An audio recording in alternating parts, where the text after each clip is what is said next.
Defeat for Guyana, heartbreak for the Golden Jaguars, ousted by Guadeloupe at this year's Gold Cup preliminary via a 2-0 defeat on Tuesday evening at the DRV PNK Stadium in Fort Lauderdale.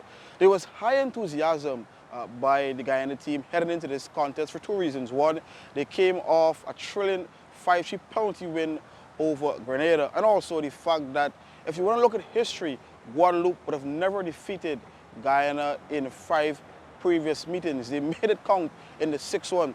For me, the Guyana side seemed a bit off the ball, not patient enough to break down a quality Guadeloupe team. You want to look at the rankings as well. These two sides are ranked 18th and 19th in CONCACAF. It also show that they're quite closer together in terms of the quality. Guadeloupe side played some good football. Guyana had their moments where at times they should have had some goals, especially early into the game. I didn't think it helped Guyana in any regards with the stoppage due to the lightning. The arguments were being made before the fact that Guadeloupe had an extra day of rest, which was true. The Guyana side would have played late on Saturday, while Guadeloupe would have played extremely early on Friday. So those are the off-field stuff that obviously would filter onto the field. But from a tactical end, I just didn't believe that the Guyana side were up to par in executing and being very patient to break down a quality side. They had their chances, they missed them. And when Guadeloupe had theirs, they pounced them. But it was a bit compliments of some mistakes, if you want to put it in that regard, from the Guyana side. The Elliott Bonds deflection, which trickled past Kai McKenzie Lyle in goal, and then the foul just outside the penalty box, and wow, that was a stupendous free kick, aided with some deflection. But again, Guyana didn't play that badly, but it just didn't be patient enough to break down the plays. Some bad passes as well, but has to admit, just not on par. And when you have these quality sides like Guadeloupe up against you, you're gonna be paying for mistakes.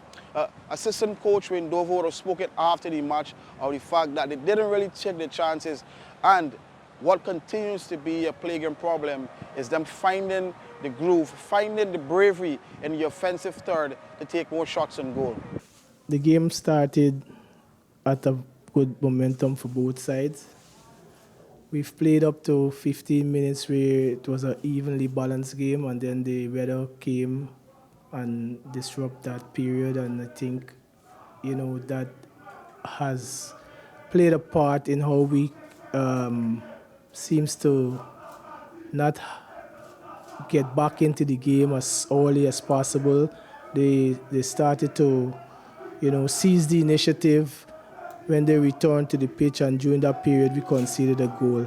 Always that would have been difficult, having conceded that goal, but I must give our players a tap on the back for fighting back and, bringing the game to a level that we could have easily scored back during that period. And then when we start to gain the momentum, the half came.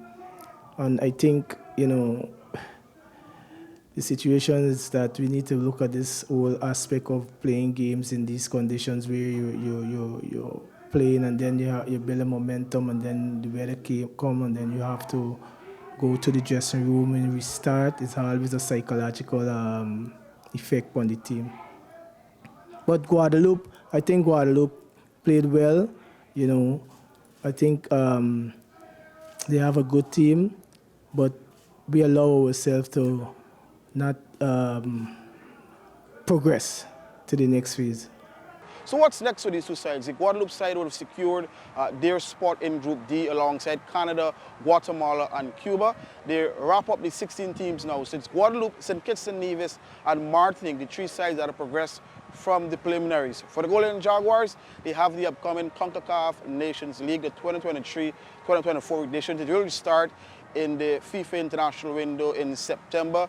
The Golden Jaguars are in Group D of League B alongside Puerto Rico, Antigua and Barbuda, and the Bahamas. There isn't a belief, given those teams that would have called, that the Golden Jaguars can potentially top this group and certainly go deep into this CONCACAF Nations League. Reporting from Fort Lauderdale, I'm Akeem Greene.